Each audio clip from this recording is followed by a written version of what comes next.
So that's my cue really to welcome Sir John Polkinghorne again for his third talk, which we're very grateful to him for. It's going to be on the nature of evil, I guess, in time and evil, I think. Time and evil, yes, which has been a theme of today. So we're very much looking forward to your wisdom on this. So I'll hand over to you with that. Well, thanks very much. Yeah, well, the title I was given was Time and Evil. And those are two topics liable to generate a fair amount of perplexity, I think one might say. And we have to see whether we can find our way through them a bit. I'll start with time, and it's almost a convention in theological circles that you don't start to talk about time without citing Augustine's celebrated remark in the Confessions that he knew what time was until he thought about it. When he thought about it, he didn't know what it was. And there is something perplexing about time in that sort of way. And the first question we need to address is the question, does time flow? Of course, I mean, we certainly have an intuitive feeling that it does, but is that just a trick of human psychological perspective? Is the true reality not a moving present moment, a fleeting present moment? I mean, that was one of the perplexities, of course, about the present moment. As soon as you think you've grasped it, it's gone. Is the true reality the so-called block universe, the whole of space-time, the whole space-time continuum? And there are lots of people who hold that point of view, amongst whom was Einstein. Einstein very strongly. You may remember that when his great friend Michele Besso died, he wrote to Michele's widow, and with the comforting thought that we physicists know time is an illusion, and Michele is not lost, he's just back there in another slab of space-time. Whether the widow found that consoling or not, I'm not entirely sure. So, does it flow or not? I'd like to, before I say a little bit about that question, let me emphasize that the nature of temporality, given or flowing, is a distinct question from the nature of causality. Causality is concerned with the relationship between events, and whether you think in terms of a moving present or whether you think in terms of a given space-time continuum, you can incorporate within either of those pictures either a deterministic or an indeterministic picture. So it's very important to recognize, and we'll come back to this a little bit later on, that the question of the nature of temporality is not the same as the question of the nature of causality. So why should we even entertain the thought, so counterintuitive, that time is in fact not flowing in the way that we seem to experience it? Well, I think basically there are two scientifically motivated arguments that are presented. One is the suggestion, which I'm going to put to you is in fact a mistaken suggestion, that somehow or other special relativity tells us that must be so. Now, we all know, of course, that one of the unexpected features of special relativity is that different observers make different judgments about the simultaneity or otherwise of distant events. If I'm sitting here at rest and you're moving past me with some fraction of the velocity of light, you and I will not agree whether a pair of distant events were simultaneous or not. That's very striking and, of course, equally counterintuitive in a way, but that undoubtedly is the case.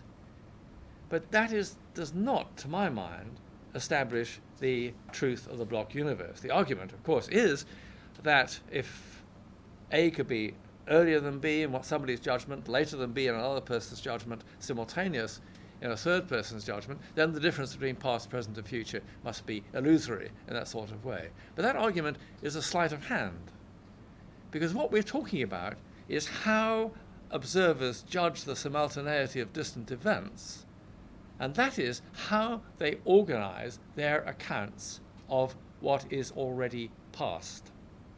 No observer knows of any distant event until that event, of course, is within the observer's past light cone. In other words, until it is unambiguously past with respect to that observer. Different observers will organize their account of the past in different ways, taking different time slices through it. But that fact can't do anything to establish the pre-existent reality of the future. So I think the appeal to special relativity frequently made is, in my view, a mistake. Another argument that is quite often made is sometimes explicitly, sometimes rather more hiddenly, really, is that that science itself finds no way of accommodating within its equations, within its formulation, the present moment. In other words, t equals 0, so to speak, has no particular status in the scientific description of the world. And that, of course, is also undoubtedly true. But so much the worse for science, I would say. Unless you are a absolutely convinced physical reductionist and think that the only things we can know are what science tells us, to say that science doesn't find a way of accommodating the present moment is simply to say that science isn't up to describing everything that is in accord with the complex nature of our actual experience of reality. So I'm not myself persuaded or influenced by that argument either. Of course, if there is a present moment, then the question is, which present moment is it? We don't have Newton's universal absolute time anymore. If there is a moving present moment, how is that defined? Well, it could be defined in all sorts of ways. The only thing that is essential from the point of view of science is that moving frame defined by the true present moment of the universe is not identifiable by local observations. There may be a special frame of reference, but provided you can't detect in local physics the presence of that special frame, in other words, it isn't special in that sense, then special relativity will be all right, Lorentz transformations will work, and so on. And in fact, of course, when we think about the universe itself, there is a natural frame of reference that one might think of as defining the present moment of the universe, namely that notion of cosmic time which the cosmologists use when they tell us that the universe is 13.7 billion years old. I mean, that's a reference to a particular frame of reference. It's a natural frame of reference in relation to the large-scale structure of the universe, which is, on the very largest scale, essentially homogeneous. The frame of reference that the cosmologists are referring to is the one that would be at rest with respect to the background cosmic radiation in the universe. That is cosmologically considered, is a particular frame of reference, though it doesn't disturb the character of local physics. So that's the first thing I want to say. I think that the question of whether time flows or whether it doesn't is, yet again, another of these questions, of course influenced to a degree by science, but essentially scientific, metaphysical in its character.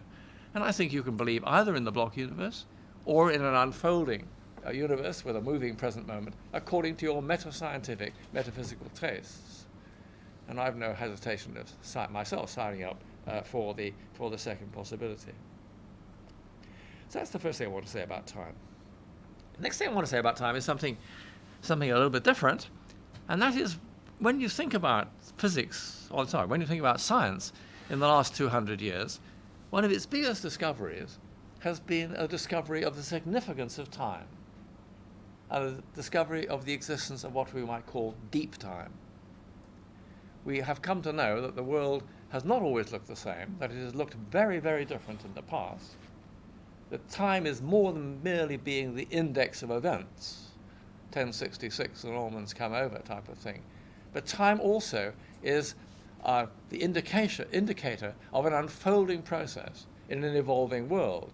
And the significance of time past is partly that what has happened in time past is constituent of what we experience in the present time. There is a significance to time that is more than just that of being an index. And that, of course, is because we live in a world of unfolding, evolving process.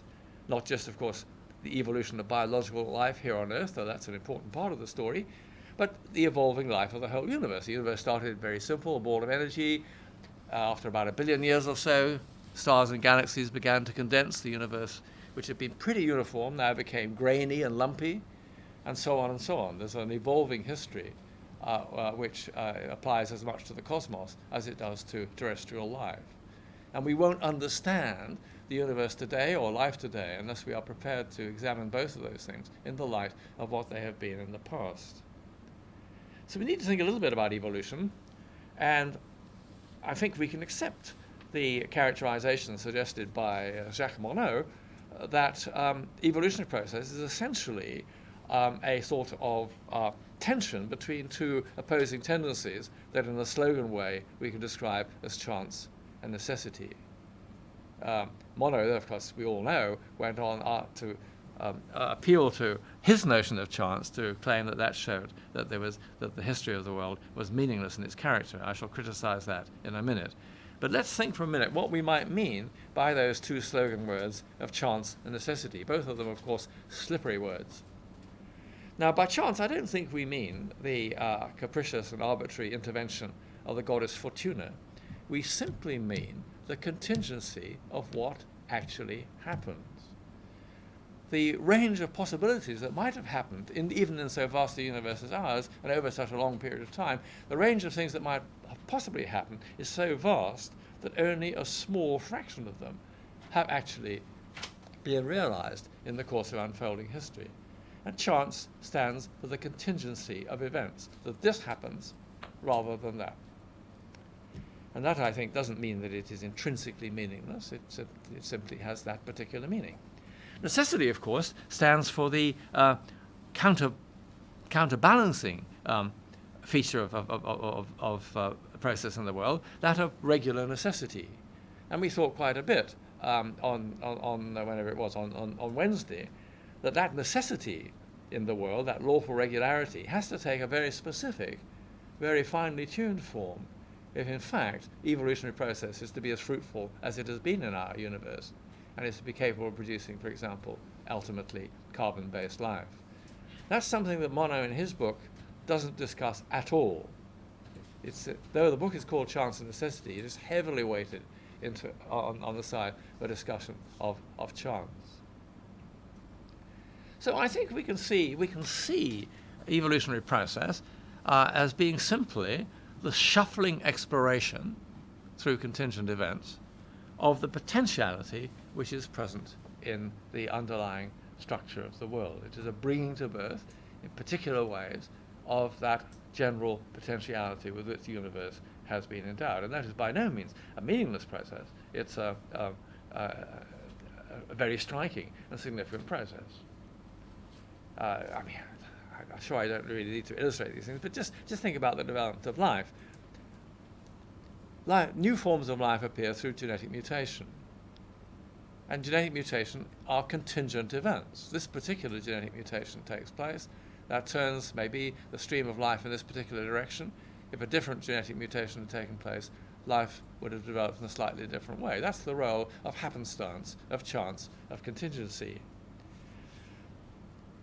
But of course, if there were genetic mutation occurring without limit all the time, then no species would be established, no stable or metastable species would be established, and there would be nothing on which, for example, the sifting operations of natural selection would be able to work. It is this balance between the contingency and the regularity, the chance and necessity, that gives the fruitfulness of the world. It is a world, as we thought the other day, that exists at the edge of chaos, in those regimes where order and disorder interlace in intrinsically fruitful and remarkable ways. So that's deep time, and that's, in my view, evolutionary process. Now, what I want to do is to spend a little bit of time talking about how what theology might make of these. So far, I think all I've said has been strictly scientific, or maybe more meta-scientific to some extent. But what might theology make of that? And let's first of all ask the question, what might theology make of this question of the flow of time? Now, this I think to be a very interesting range of possibilities there. If you think about classical theology, if you think about the sort of theology in that tradition that runs from Boethius and Augustine through Aquinas and so on, that picture of the theologians that use that sort of philosophical background to their thought was that God is the God who exists wholly without outside time, looking down, so to speak, on the whole history of the world laid out before the divine gaze. totum simul, all at once. That's very much the view of God's relationship to created time and to creatures that classical theology has. Now, it surely must be true that God knows things absolutely in accord with their true and actual nature.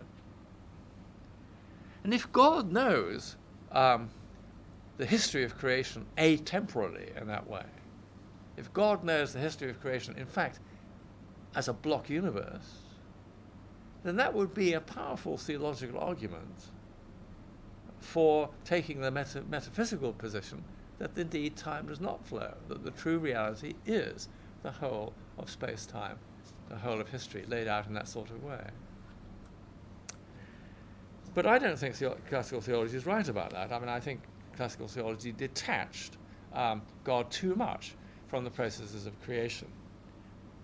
Now, if it is the case that we live in a world of unfolding temporality, so that the future is continually being made, so to speak, as we go along. It isn't up there waiting for us to come along.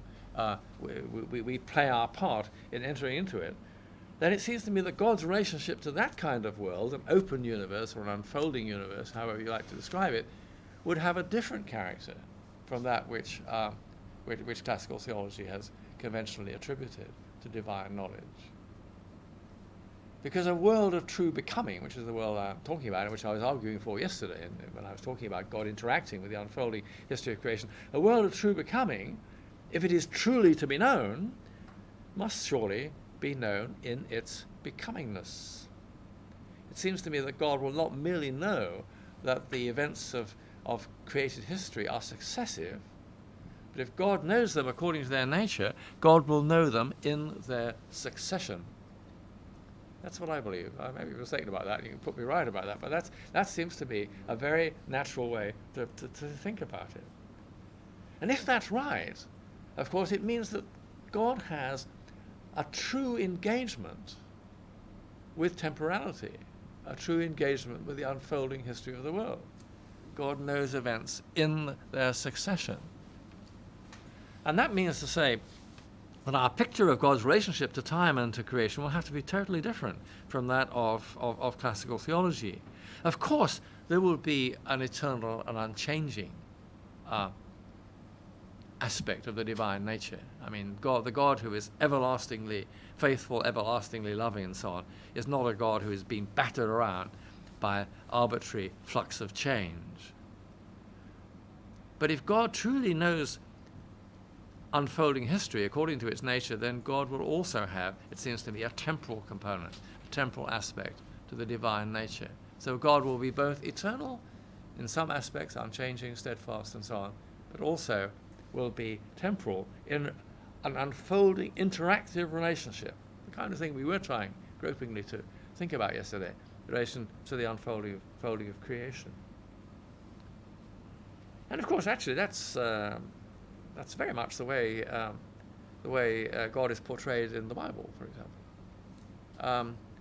Now, I know, of course, and particularly in the Hebrew Scriptures, I know, of course, that a lot of biblical writing is very anthropomorphic in its way of speaking about God, and we have to allow for that. I mean, all humans speaking about God is anthropomorphic at some level of sophistication, but a lot of, particularly in the Tanakh and the Hebrew Bible, a lot of that is very straightforwardly anthropomorphic. I mean, the biblical authors are bold enough, quite frequently, to speak about God changing God's mind. God sends a message to Hezekiah, "You're going to die." Hezekiah says, "Lord, I don't want to die." Okay, says God, "You can have 15 more years of life." Now, I mean, that is obviously a rather crude caricature, but it isn't a relationship. It isn't expressing a relationship of a God who is totally detached from and unaffected by the unfolding of history. So I think we have to buy a picture of a dipolar God, a God who is both eternal and steadfast, but also engaged in history as history develops. Now, of course, you all know that one strand of theological thinking that has been very emphatic and indeed very influential in speaking about a dipolar God in that sort of way has been process theology, based on the philosophical reflections of Alfred North Whitehead. But according to process theology, that's just a metaphysical necessity. The process God is very much really enthralled to process metaphysics, and so God in process theology, God doesn't have a choice about it. That's the way God's got to be. Now, I think that's a mistake, and in a somewhat more orthodox form of Christian theology, I believe that God, in some sense, does have a choice, but has exercised that choice in a particular way. That God is, in other words, the fact that there is a temporal component in God is not something that God couldn't have avoided, but is something that God willingly accepted. And that leads one on to a very important theme in a very great deal of 20th century theological thinking from all sorts of different traditions.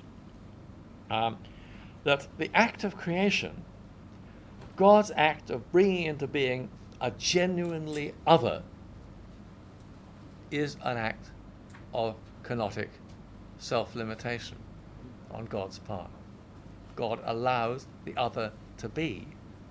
And if God makes room for the other in that sort of way, then God is freely, not according to process thought necessarily, curtailing some of the divine prerogatives. And that is the act of love, so to speak. That seems to be a very, very important, and I say widespread feature in a lot of second half of the 20th century theological thinking. You find it all over the shop, all sorts of different traditions. Little advertisement, there's a little book of essays I edited a few years ago called The Work of Love, which tries to explore in various ways these insights of kenotic theology. Lots and lots of people contributed to it, Moltmann and all sorts of very well-known theologians, and approaching the issues, of course, from all sorts of different angles and perspectives. But I think there's something that is very well worth thinking about.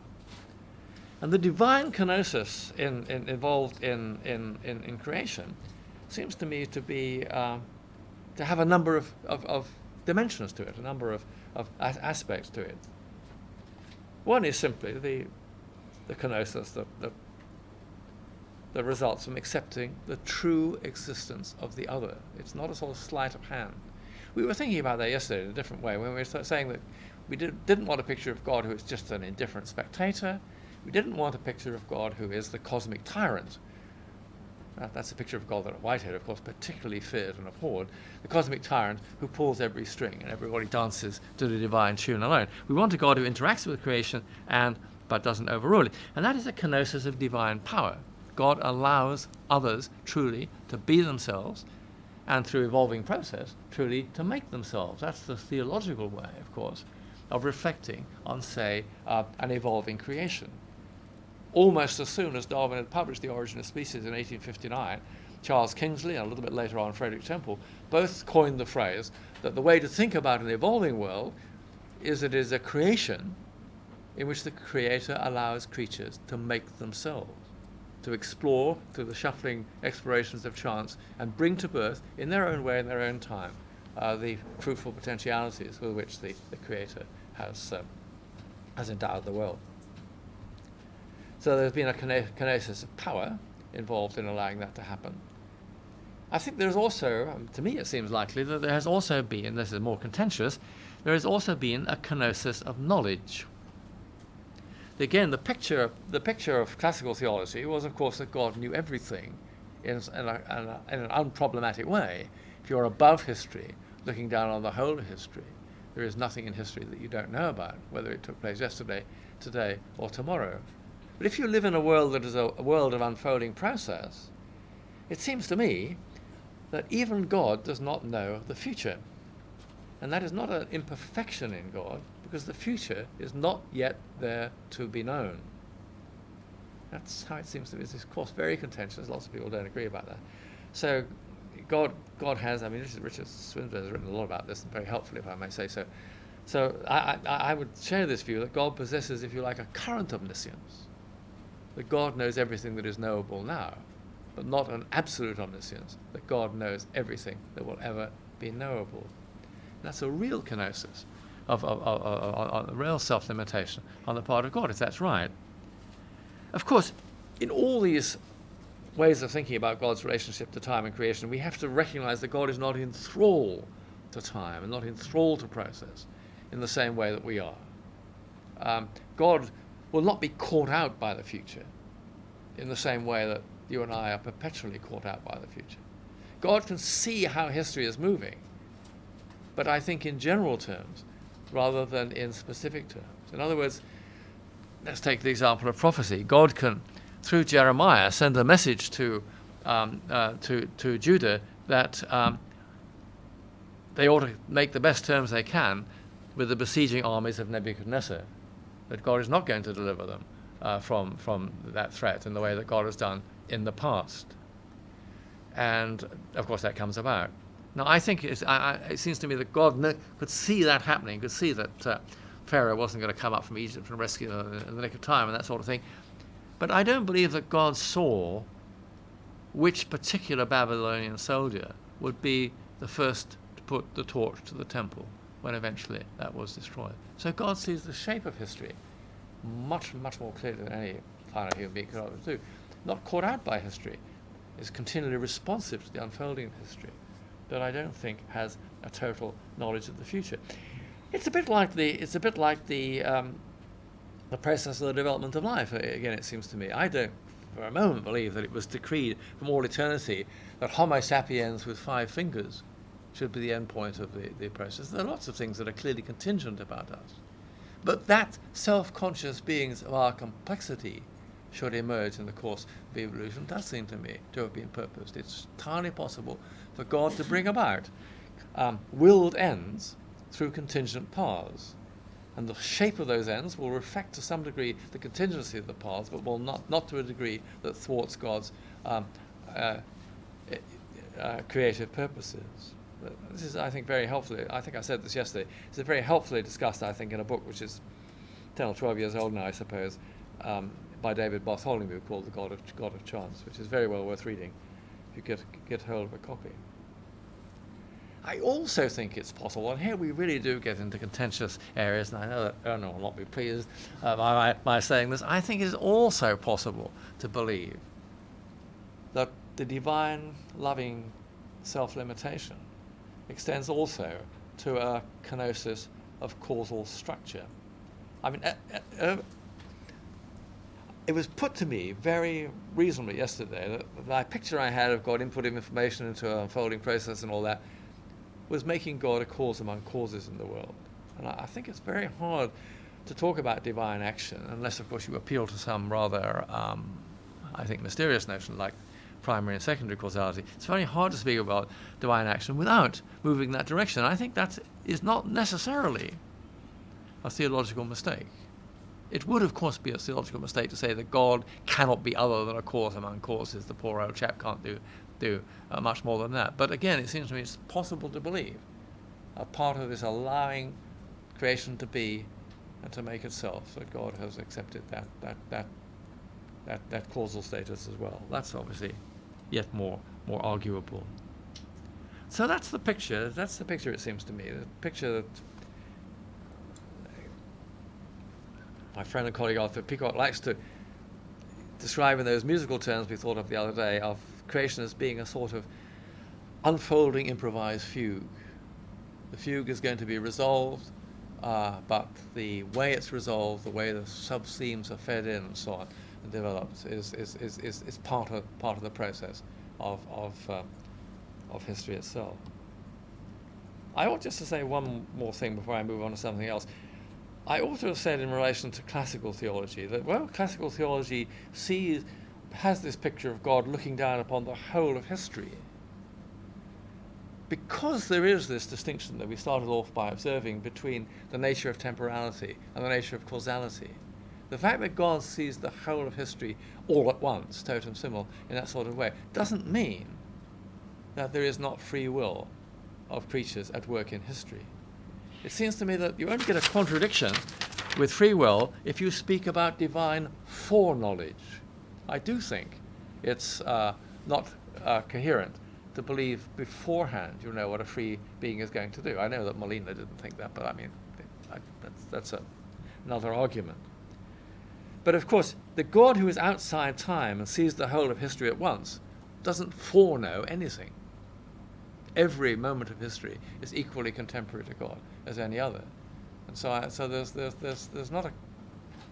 We can't decide the issue between a block universe or an unfolding universe or God's relationship to creation and so on simply by appeals to free will. That can be accommodated in either picture. It may seem more naturally accommodated one or the other, but that's, I think, just really a matter of taste. So, we've started with time. We've said a bit about the science of it. We've said that the really interesting questions about time are meta-scientific rather than scientific. We've talked about theology's relationship to some of those and thinking about how God relates to time and how God relates to creation.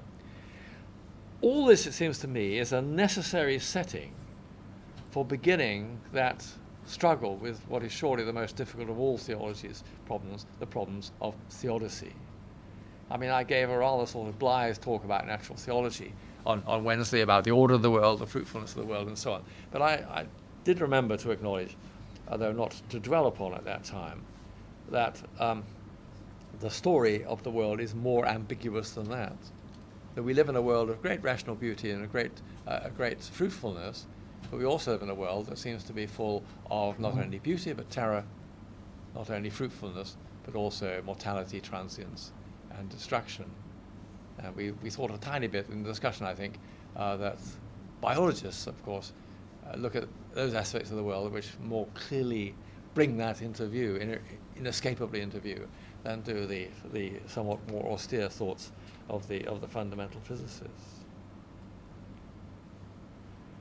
So, how do we make about theology?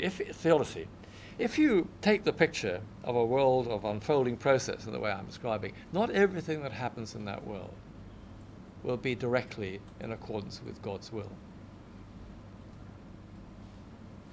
Not because how the future is brought about is the confluence of a number of causal factors. One is natural process, whose regular order will not be arbitrarily set aside by the Creator, through the choice of free agents, and of course by God's providential interaction, as I believe, with unfolding history. So it's a complicated story, and certainly, as we thought the other day, not one from which we can disentangle what's due to the different aspects of causality, but it is certain that not everything that happens in the world will be in accordance with God's will. This is, I suppose, most clearly made by those who, and I would be of their number, who respond to the challenge of moral evil, of the chosen cruelties and neglects of humankind, by the three-process defense, saying, of course, terrible, terrible things happen, and you certainly can't say that without a quiver in your voice, either today or in the light of the last century. But nevertheless, it is a greater good to have a world of freely choosing beings than a world of perfectly programmed automata. It isn't an easy statement to make. I think we have quite a deep intuition that there's something in it, though. I think we do, quite naturally, and I think rightly, recoil from coercive measures, for example. I mean, the forcible castration of sex offenders, for example, is something that we see as being unacceptable imposition upon their humanity. We do have to have some feeling that there is a autonomy to be respected in freely choosing agents. I mean, a lot of the problems of theodicy are, of course, problems of scale, aren't they? I mean, it's you can see that a world with a bit of danger in it, a bit of challenge, a bit of black and white to bring out the contrast and all that, all these sort of rather facile comments that people make in preaching sermons about these things. You can see that the world of that sort has something to be said for it, but our world is so extraordinarily caught up in evil and suffering. I mean, we all know people who have been subjected to very severe suffering and who in quite marvelous and wonderful ways have transcended that in ways that are spiritually powerful, spiritually very moving and encouraging to those of us who see that happening. But we also know many people who have, for no apparent reason, been subjected to very great suffering and who have been simply diminished by it. Almost, it would seem, their humanity almost extinguished by the burden of suffering that's been imposed upon it. So a lot of the problems are these problems of scale. But not everything that happens in the world is God's direct will. There is a permissive will in a kenotic creation which allows things to happen which are contrary to God's direct will. I don't think that God wills the act of a murderer, though God allows that to happen. And I also don't think that God wills the incidence of a cancer, though God allows that to happen also in this world. This world not only of free will, but also of free process. I think there is a sort of counterpart to the free will defense in relation to moral evil that one might call the free process defense in relation to physical evil. The entities of the created world are allowed to behave in accordance with their nature. And you know that great, we've talked about Austin Farrer from time to time already. In one of his books, remember, Austin Farrer asked the question, what was God's will in the Lisbon earthquake of 1755? You know the story. It's a terrible, terrible story. It's the 1st of November, All Saints' Day. It's a Catholic country, of course. Everybody's in church. There's a tremendous earthquake. The churches all collapse. And I can never quite figure out how many people were killed, because you could read different figures, but tens of thousands of people were killed in one day. A terrible natural disaster which sort of reverberates down European thought for the rest of the 18th century. So Farrer asked the question, what was God's will in the Lisbon earthquake? And this is Farrer's answer. It's a very hard one, but I actually think it is the true one. He says God's will was that the elements of the earth's crust should behave in accordance with their nature. They are allowed to be just as we are allowed to be. Well, that's hard to say, but it's connected with the fact that the more we understand scientifically how the world works, the more we see how extraordinarily delicate and intricately entangled the processes of the world are. How you can't have this without having the possibility of that.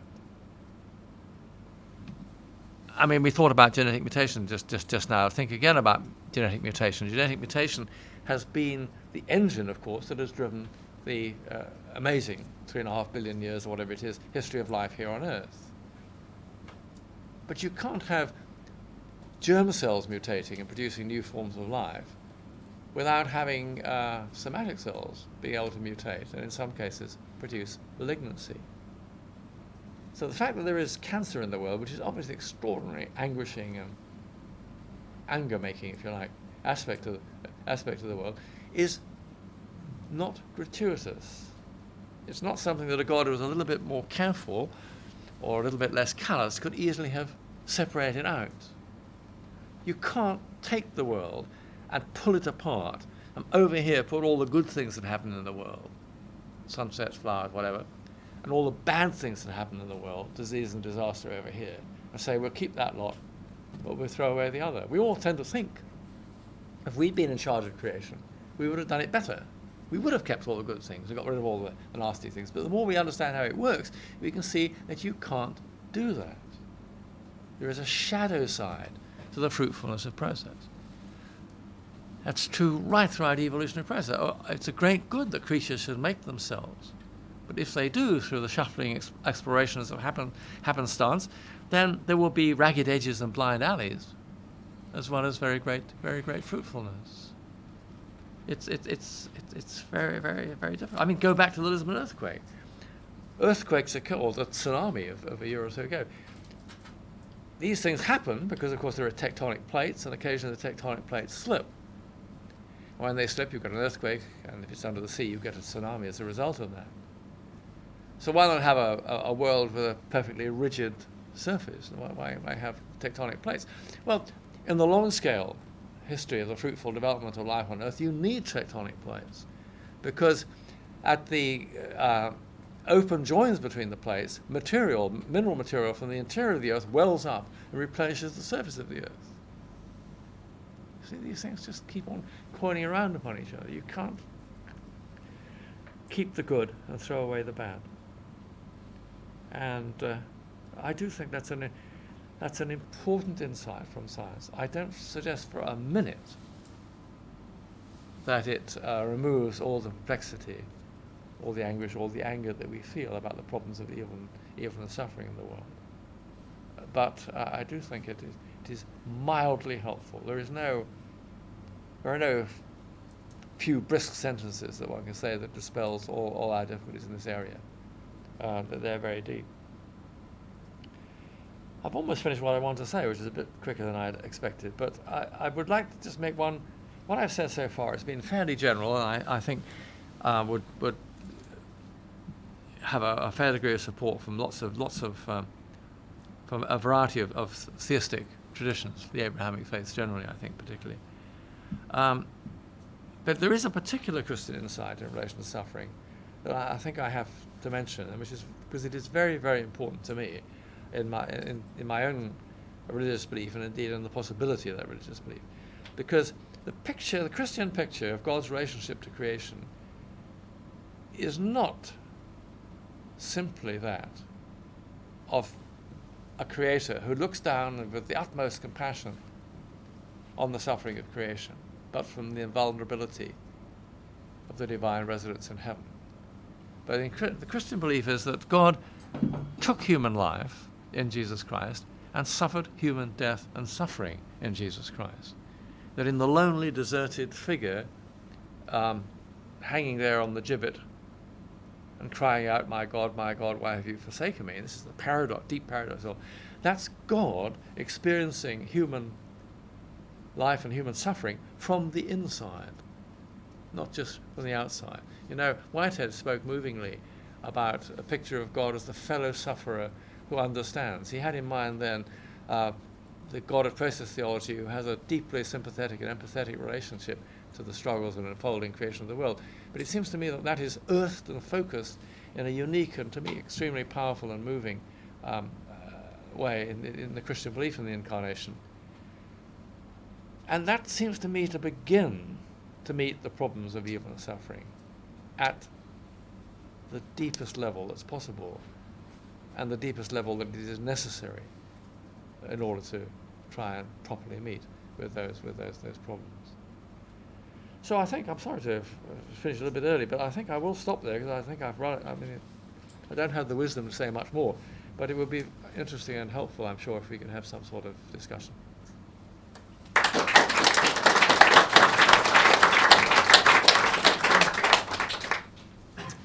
That's great. Thank you very much, John.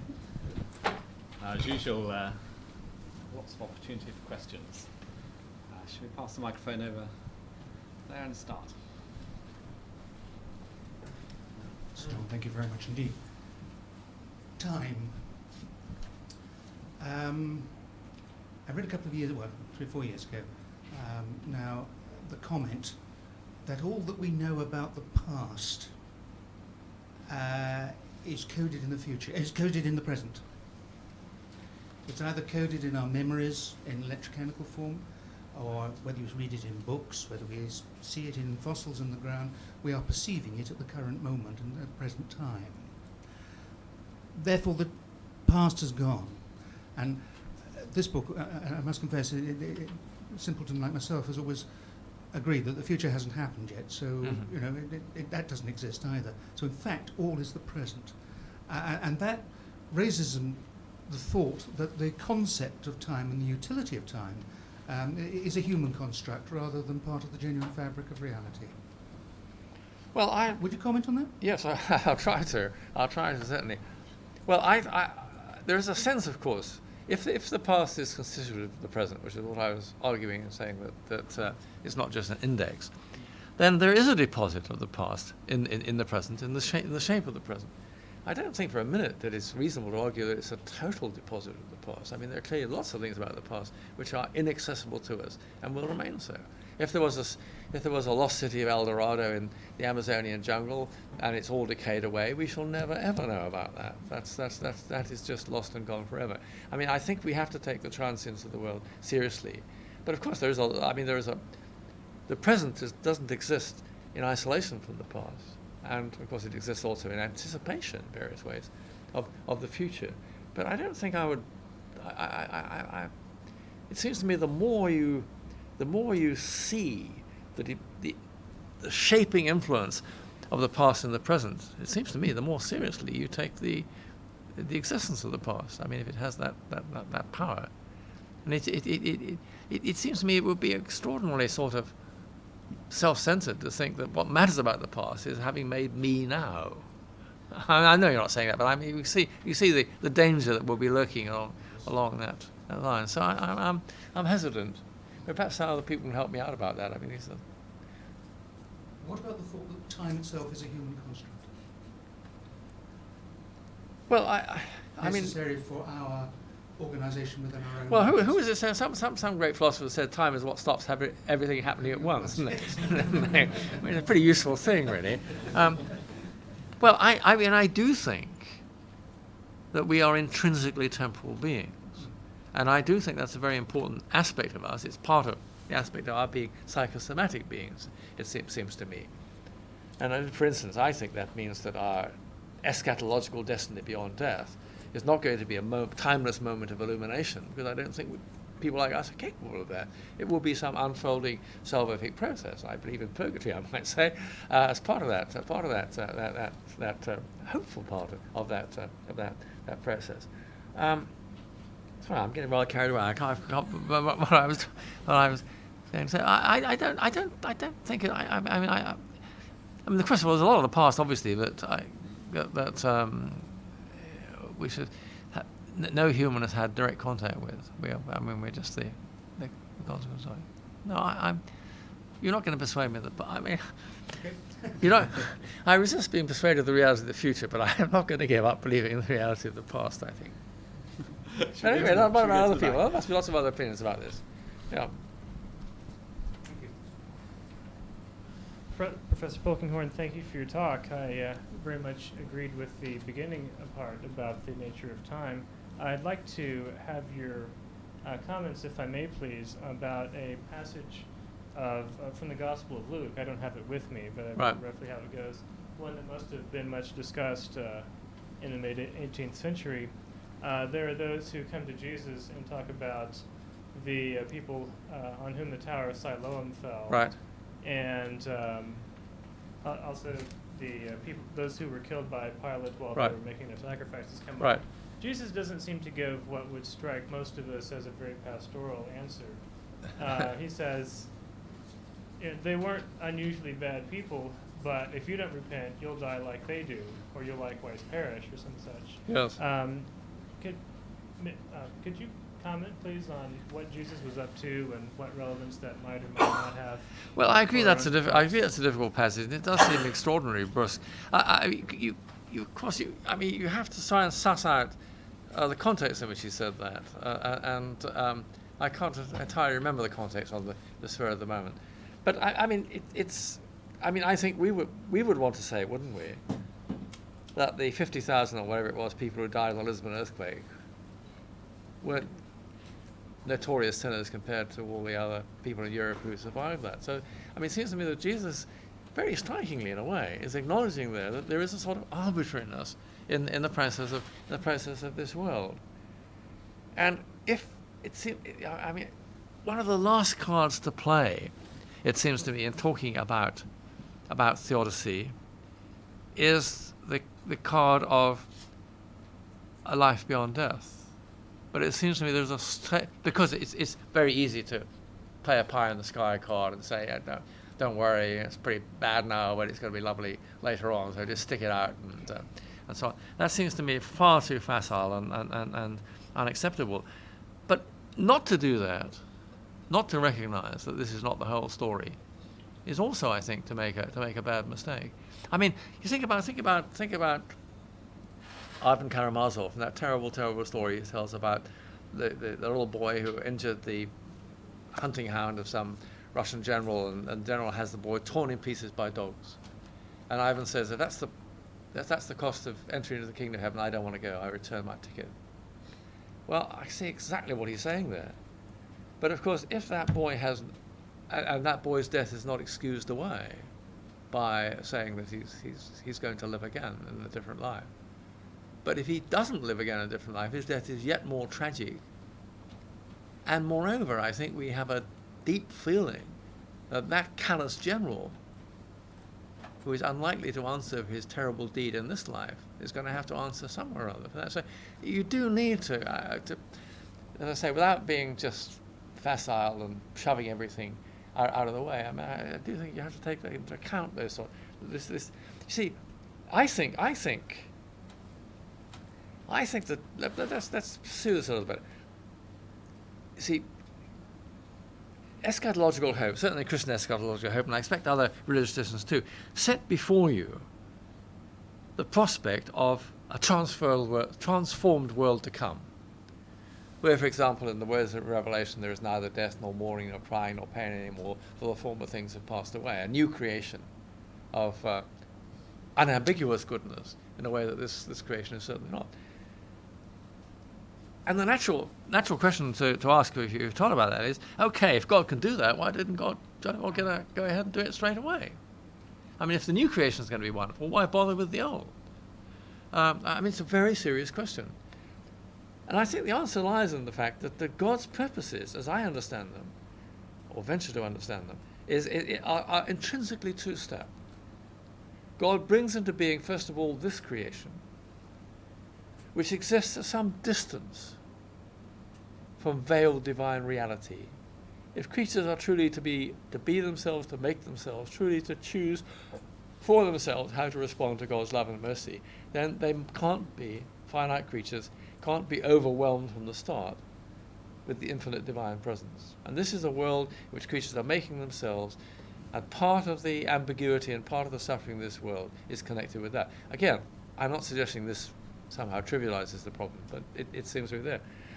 And I think God's eventual purposes are not that we should forever live at an epistemic distance from God, but eventually, and of course my Christian understanding would be through Christ, we are drawn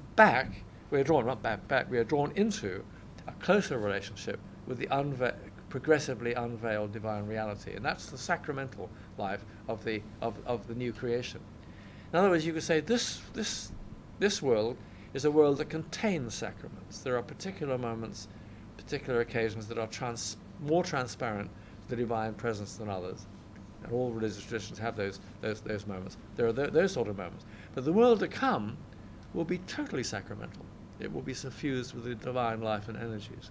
I mean, these are deeply mysterious words, and again, shouldn't be taken on one's lips too facilely. But I think that's it. So it seems to me there is a sort of two-step logic to God's creation. The new creation follows the old creation, or the old creation precedes the new creation, might be a better way of putting it, because that is the necessary logic of the situation.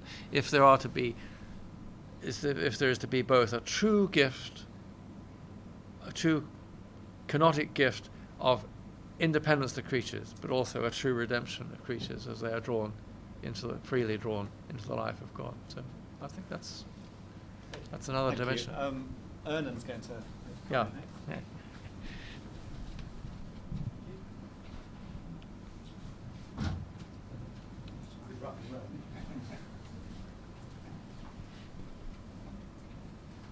Well, John, you paint a seductive picture.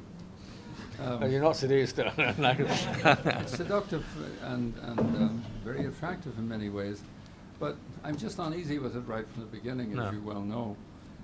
First of all, not to preempt the discussion, if many other people want to ask questions, but let me just ask a couple of questions. Sure. First of all, I don't see any reason why you make the analogy you do, beginning with the block universe, the so-called block universe, which is one way of representing our universe. I see no reason whatever to suppose that taking the traditional view, the Augustinian view of God as non-temporal, would lead one to a block universe. I mean, that's an illegitimate transition. I mean, that is to suppose that God cannot perceive us as truly changing. I mean, I accept the reality of the time of flow for us. Of course I do. Of course, and I don't see any reason at all why you would suppose that viewing us as truly unpresent to the past and future is to put God in the same situation? Well, I think I would respond to that and then by saying that if God's knowledge is truly atemporal and God's knowledge is true knowledge, then surely it seems to me that an atemporal view of created reality is the truest view of created reality. That's my argument. It's the true view from God's perspective, but of course it is an unlimited knowledge. It's not like our knowledge. I mean, our knowledge is a limited. I mean, the whole point of temporality is limitation. And of course our knowledge of the past is limited in memory. Our knowledge of the future is in hope. Our knowledge of the present is fragmentary in some ways. And so, of course, the main burden of the creature is, in fact, temporality. And if you sort of shift that temporality back to the Creator, which you do, I mean, it seems to me that that's an illegitimate shift. I mean, I don't see the analogy that would force you to do that. Well, I wouldn't want to try and overstate the logical coerciveness, the argument I'm trying to formulate, because I don't think there is such a logical coerciveness accessible to anybody. It seems to me most natural to interpret it in the way that I'm suggesting. Of course, I'm not for a minute suggesting, and you know this, of course, that God is enthralled to temporality in the way that we are. God has freely accepted some experience of temporality, I'm suggesting. And that's in itself is a pretty mysterious thing to say, I agree. I think we're just going to face each other with a certain degree of incomprehension across the...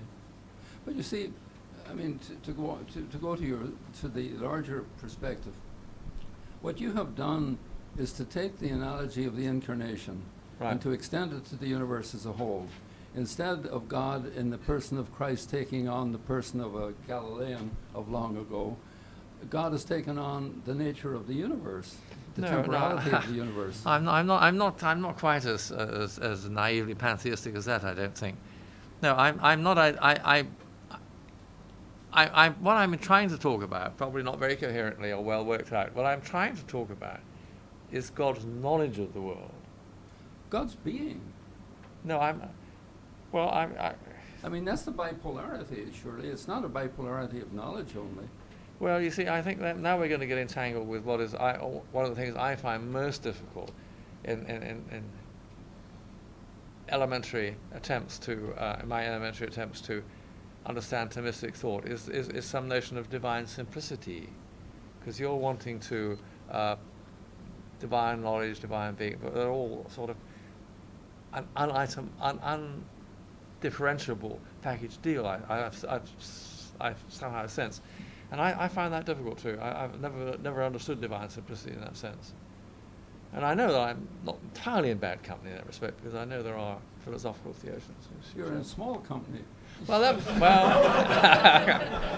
it's.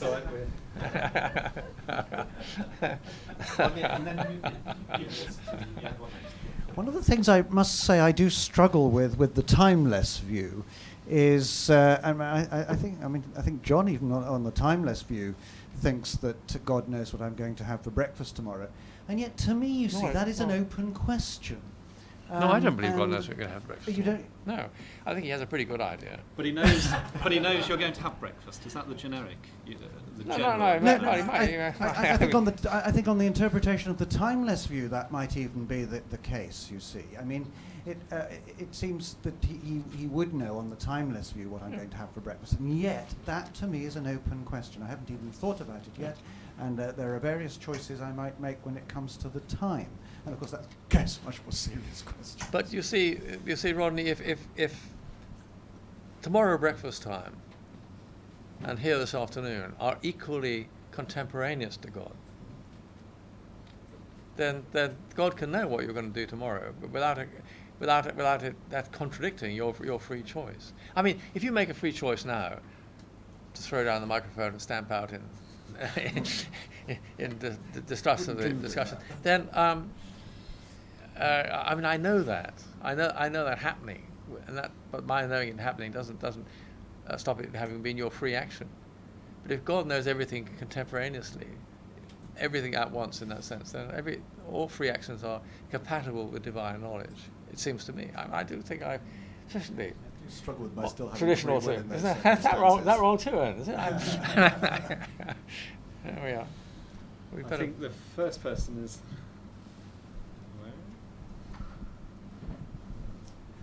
Our last talk dealt with the fall, so I'm wondering how original sin and the fall then relate to the idea of a kenotic God. Well, that's a very interesting question. In some ways, I think that all the traditional Christian doctrines, the one that perhaps is, at first sight, most uncomfortable in relation to contemporary scientific view, is the doctrine of the fall, particularly if you take the Augustinian slant in it, that the fall was not only bad for humanity, but bad for the whole created order. Because obviously there was death in the world a long time before there were human beings and so on and so on. Certainly thistles didn't come at that time. The way I think about the fall is this: it's almost impossible to think about it because it's connected with another event that is almost impossible to think about, but which we certainly know happened, and that is the dawning of self-consciousness. I'm thinking now particularly of self-consciousness in the sense of the human ability to use the future tense, to think into the future, not to live in the near present. I think even our primate cousins live in the near present. The chimp figures out throughout the stick maybe the banana falls down. But the chimp doesn't sit there thinking, in 15 years' time I'm going to die, but we do. And so there was a sort of dawning of self-consciousness, and you can't imagine how that happened. I mean, clearly there was a time when there wasn't any, and now there's a time when there's a lot of it. But it wasn't that somebody woke up one morning and said, I've just invented the future tense. I mean, it's unpicturable. So we became aware of ourselves, positioned in time in that sense, and aware, moving into the future. And I think at the same time that self-consciousness dawned, a new form of God consciousness dawned in our hominid ancestors. That they became aware of God in a way that I don't think animals are. And what happened was, and I don't think it was a single disastrous ancestral event, but it was a process, presumably, of which we are now all the heirs, that people turned away from God and into the self. Our ancestors and we ourselves became, as Luther liked to say, curved in upon ourselves, incurvatus in se. And that was the fall. And that didn't, of course, bring death into the world, but it did bring into the world mortality. By mortality, I mean human sadness at transience. We knew that we were going to die. We had lost contact with the only one, in my view, who is the ground of the hope of a destiny beyond death, namely God, in God's faithfulness. And so that's how I understand the fall, and we're all the heirs of that. And of course, I mean, in that extraordinary, clever and subtle story of Genesis 3, what the serpent whispers in Eve's ear is, eat this fruit and you'll be like God. You won't need God anymore. You can do it for yourself. Do it your way. That's the fundamental act of sin. And that's the fall. So I think in that sort of way you can get some sort of hazy notion of how it fits in. But I don't think that, and undoubtedly, a good deal of moral evil, perhaps all of moral evil, stems from that. But a good deal of physical evil obviously doesn't. I mean, there were volcanoes and earthquakes and everything in the world, and animal death long before there were human beings. No, you've already had one. No, you haven't spoken yet. Why don't you speak next? Then we'll come over here. Sorry. Yes, there seems to be a little bit of conceptual confusion in the air about what divine foreknowledge would entail, and it seems to me that the real issue here is what the logical entailments are, or would be, of foreknowledge if it were an intelligible concept perhaps to begin with. And this applies not just to God, but to anybody. If you knew now that, for instance, I was going to have a glass of Boddington's in the bar tonight, then given that's part of the definition of knowledge that what you know must be true, all that would logically follow is that indeed it would be true that I will have a glass of Boddington's in the bar tonight. But what wouldn't logically follow is that the reason for my having a glass of Boddington's in the bar tonight had nothing to do with my freely choosing it. Might just be a future fact that I freely choose to have a glass of Boddington's in the bar tonight. Well, the question is really whether if it is a free choice, it is a future fact. I don't see why it couldn't be. I mean, Richard will solve these problems later on. So this is what philosophical theologians are there for. I mean, you doubtless know there was a chap called a Jesuit called Molina who thought that you could have middle knowledge, which was the knowledge of what a freely choosing person would choose to do in given circumstances. But I myself, I'm in my feeble way, I'm doubtful whether that's a coherent concept. It just isn't obvious that there couldn't be a future fact of our freely choosing something. It is the very should. Indeed. Let's come.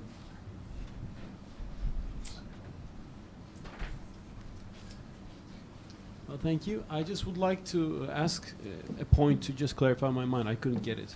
You said the emergence of a Homo sapiens with 5 fingers. Yeah.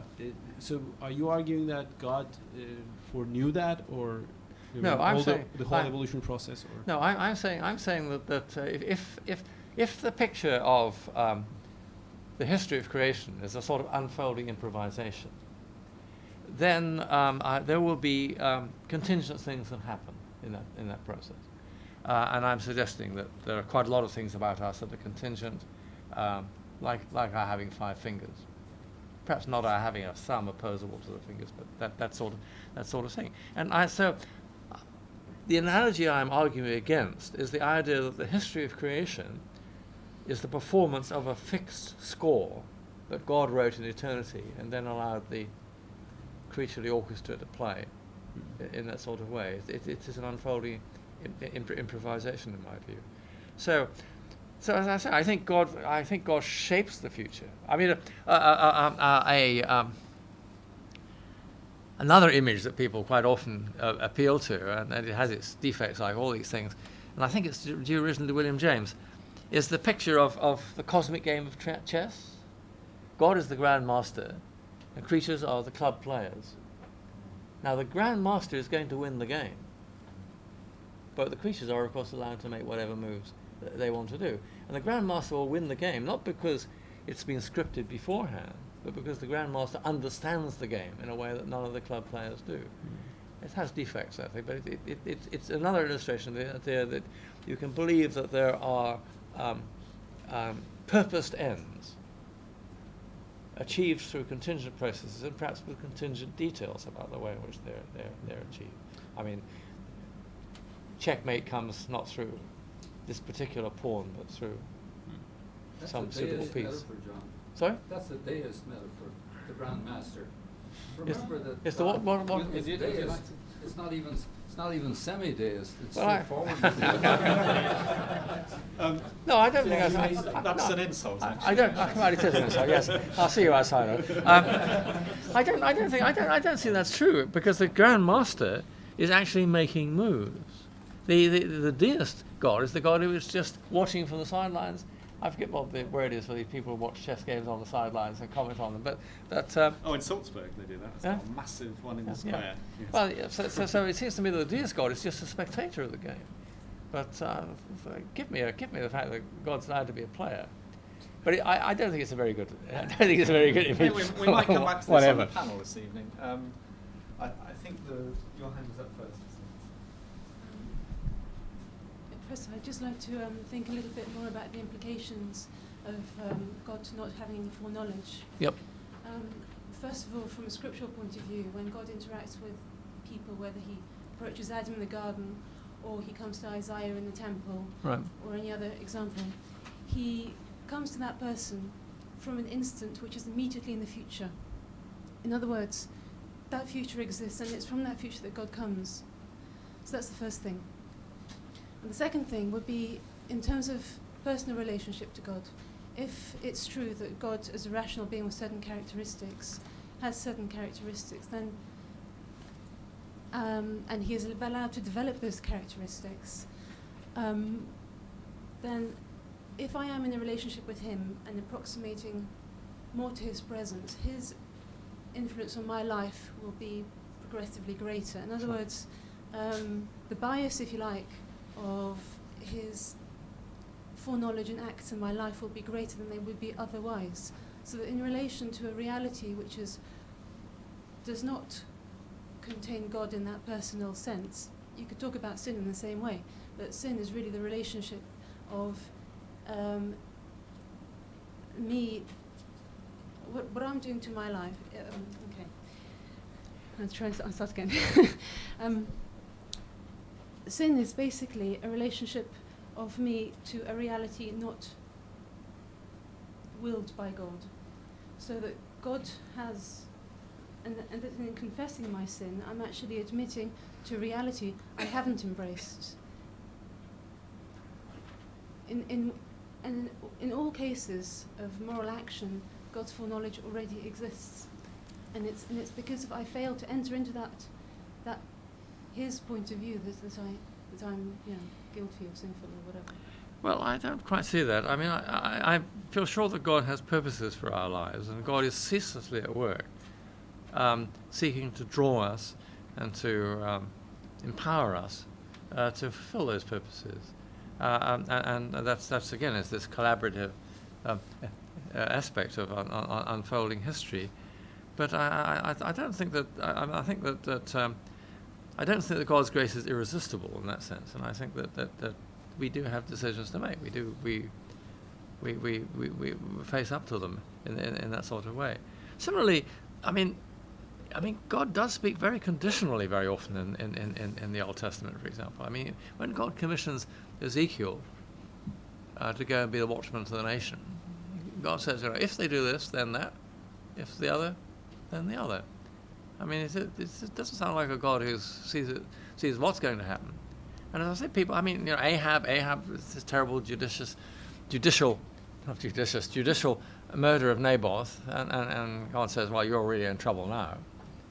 But then Naboth gets very repentant, and God says, okay, well. That was a sort of play. If God knew that Naboth was eventually going to repent of what he'd done in the way that he did, that was a sort of play acting on God's part. And I find that difficult to... Well, you can say that God does play along with what we do, because he doesn't need to take us that seriously, really. I think God takes us very seriously. But actually, if you deny foreknowledge, you also, in a sense, deny the possibility of vocation for each of us as human beings, because the implications of being called by God is that my future is changed in a concrete way, and that can happen in an instant. Well, we're back. I mean, we're back as we always are, in somehow struggling with grace and free will problems. I mean, I'm back to that quotation from Philippians the other day. I mean, work out your own salvation. But God is at work within you, and we can't escape from that sort of, that's the paradox of the Christian life, I think, and to the religious life. I think it would we miss something if we throw away either half of that. These are difficult things, aren't they? Is it possible that time can move differently for different persons? Well, I mean, clearly our experience of time is different, isn't it? I mean, we all know time can fly if we're doing something interesting and be absolutely boring if not. So our experience of time is certainly different. And in terms of if we think about relativity and the twins paradox, then the processes that are taking place in our bodies can progress at different rates. So that because his bodily processes are running slower compared to the stationary twins. The twin who's been out on the spaceship and come back again is younger when he comes back than his brother that he left behind. So that, but that's in terms of the detail of the processes. If you believe, you see, it's one of these difficult things. And I'm not explaining this very well, but if you believe that the world really is an unfolding history, then there must be some sort of present moment that moves, and that movement. I mean, we may experience that movement in different ways. It will certainly be experienced differently by the two twins, for example. But that movement itself must be just going ahead. That's universal. There is a universal. On this picture, there's a universal cosmic time, but it's not one that can be identified by experiments with local physical systems. Hi. No, that sounds a bit weird, but I think that's perfectly consistent. Sorry, I took the microphone off you earlier, so Okay, do you want to have a second? Well, thanks. Just to continue with the former question of mine. So, if we are not predestined to become humans like we are today, Yeah. and we were shaped by natural selections and mutations, and we could have Yeah. been something else. Yeah. Well, I'm not a Christian, but how do you reconcile the Christian belief that humans are made in the image of God? Then we're made by natural selections and mutations. We could be something else if we. Well, I believe that there's endless theological argument about what it means to say that humans are made in the image of God. What is the nature of the image? Is it rationality? Is it openness to the divine presence and so on? I mean, I think it is no accident that beings of such richness and complexity that it is not laughable to speak of them as being made in the image of God. I think that's not an accident. That's part of God's general purposes. But it's the particularities by which that's being realized. I mean, suppose that there are quite so fancy. Suppose there are little green men out there somewhere or other, and that they also are rational, moral beings capable of a relationship with God. Then they will be as much part of God's purposes as we are. And we have to be careful not to restrict the generosity of the Creator too much to human beings. So there are various ways in which God's purpose, ultimate purposes, I think, is to bring into being a rich creation that in ways that are appropriate to the different levels and entities present in that creation can be fully integrated with the life of God. And human beings, I think, have possibilities in that respect, and I don't see any reason why little green men shouldn't as well, if there are such. Good. I think we should take a pause now.